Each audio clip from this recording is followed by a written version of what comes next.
Buenos días, jóvenes del séptimo grado de la Escuela María Auxiliadora, Maisha Papeneco, Ñaí Towe 104. Estamos en la página 104.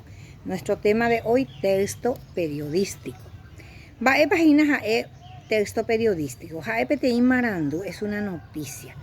Omombe uva oikobamba eguazú ñande yerere y catuja ñande tame tera ambuete tame oye jaicuevo ñañangare comaina con amba ereje mava ba araka mo ba ere hamba eishapa oiko umi oñemombe utaba ojobo pukucue taangambiri tena cuatia jai pire rupi abei ya huera jauca marandu a través de la televisión o a través de periódicos.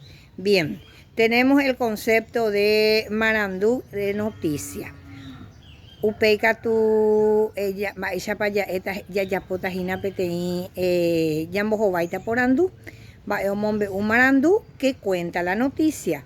Mava oñe emondo quien dio la noticia. Upeya ya pota petein afiche ya hechaucata productos para la venta. Vea ya llamo propaganda ya meseta vamos a querer vender. Después una noticia del periódico, Marandú iba cuatía jaipe, nosotros vamos a buscar una noticia en el periódico y pegamos en esta parte del cuaderno. Upeca tu ya pota Marandú acerca de alguna enfermedad actual. ¿Cuál es la enfermedad actual? La enfermedad actual es el COVID. Ja peyapopate enviapo, ja pejupita ñanera enviapo.